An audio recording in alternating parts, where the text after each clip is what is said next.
When are we all going to stand up for our rights in this country and insist that we deserve a better work-life balance than what we're getting?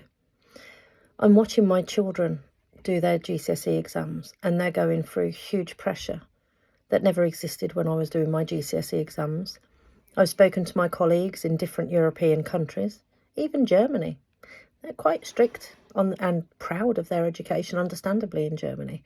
I've always had great respect for my German colleagues and their education system and how well the kids come out.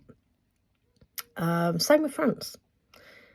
So nowhere in Europe is as harsh on their people or their children than the UK. And it seems to me that no matter what we're doing, whether it's at school, you are being put under so much pressure and stress, children given detentions for forgetting a ruler. Teacher, get a life. You know, if they're tired and they haven't slept well or they're just recovering from a virus, they're going to forget things.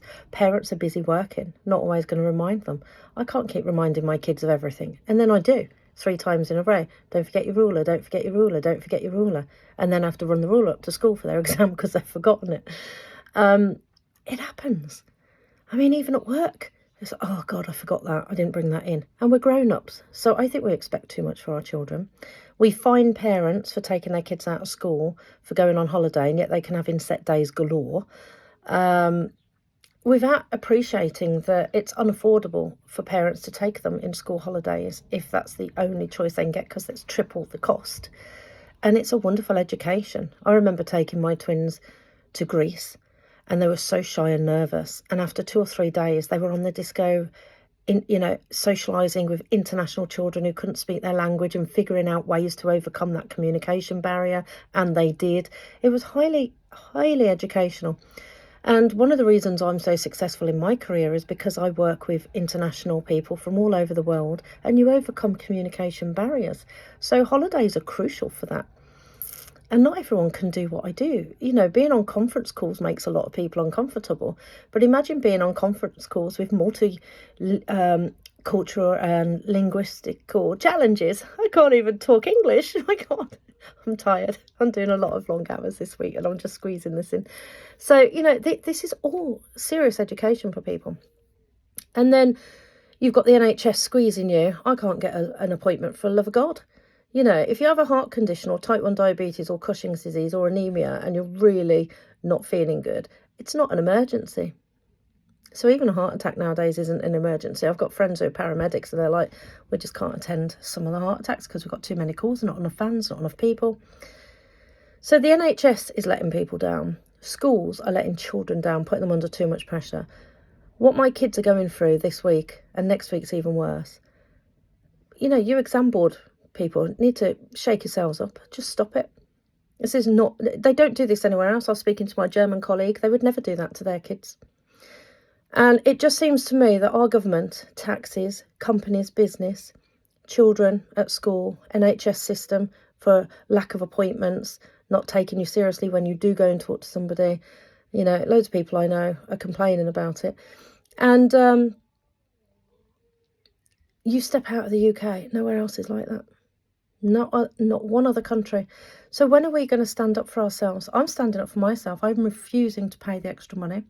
I'm refusing to pay the council tax. I think their overreach is disgusting. And I was watching Martin Lewis all choked up the other day and emotional about this. He's not even being harassed like someone like me. He's just watching it and he finds it heartbreaking. It is disgusting.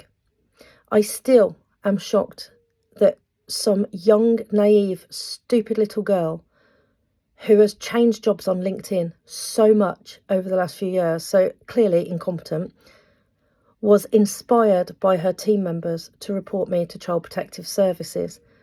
They've never met me. They don't know me. For abusing and neglecting my children. CPS, as I've said in a previous video, were really nice and just closed it down straight away. But my goodness, what disgusting and revolting behaviour. You know, I'm a hard-working, high-tax-paying single mum. You've got millionaires leaving this country. I got into trouble because I was unwell, but the middle classes like myself are being wiped out, crushed. We're either going to go somewhere where we get treated better, or we're going to fight to be treated better here. And somebody called me or insinuated I might be a coward for leaving the country the other day. Well, you can go and do one as well, along with the council tax, frankly. I'm not here to keep fighting the system like this. I don't have time. The way I fight it is by being one of the many who say the UK is no longer good enough for my taxes. And then I will take my taxes to another government that are doing a little bit better and pay my taxes there. That's how I fight. So leaving the country is just another type of fight. You're another statistic showing how disgruntled with the UK you've got.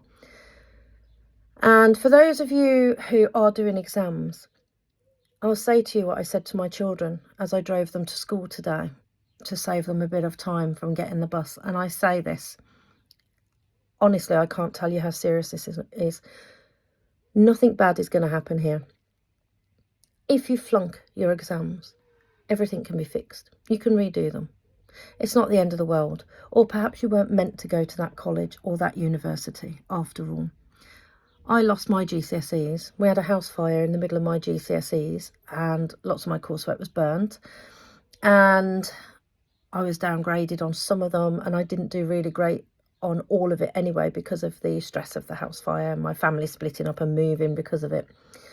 So my mum and all my siblings went to Birmingham and I stayed in a rented place with my dad whilst I finished my GCSEs. And I was there alone. You know, he was never there. So I was on my own the whole time and just studying. And I didn't do very well.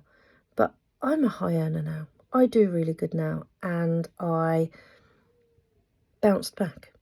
It's not the end of the world. Your well-being and your health is what's important.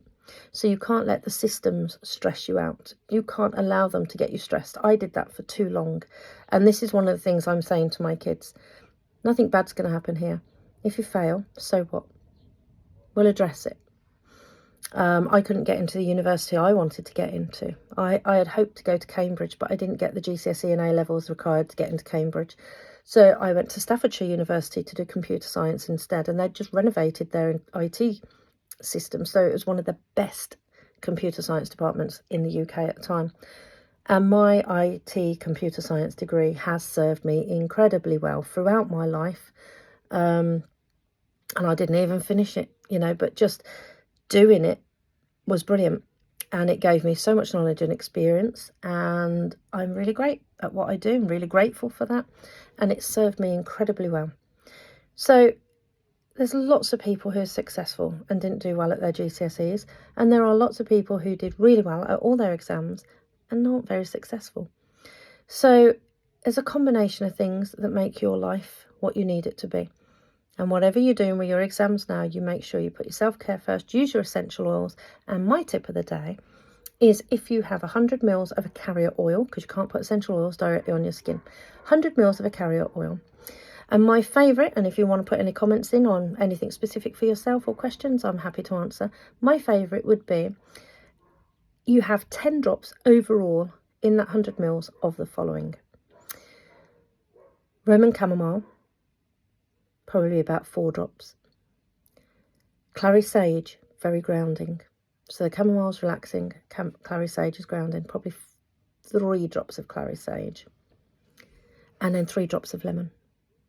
And then you have focus and relaxation, calming, but not sleeping your nervine system, if that makes sense.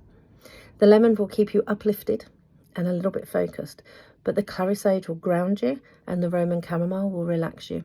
So if you are relaxed and of sound mind, you will always do better at everything you put your mind to. So those are really nice ones. 10 drops total, clary sage and Roman chamomile and lemon. Mix it in 100 mils of carrier oil, rub it behind your ears, on your wrist. Or you can get those little nasal things and drop them on that and smell them. Okay, you can put it on your wrists, chest, behind your ears. It helps you relax at night and sleep too. I can do an insomnia one for you if that helps, but just, you know, use your essential oils. They're highly powerful. So kids, anyone doing exams, use that. Anyone stressed, busy working, use your essential oils. And don't let the system get you down. Stand and fight for a better life balance, no matter what your age.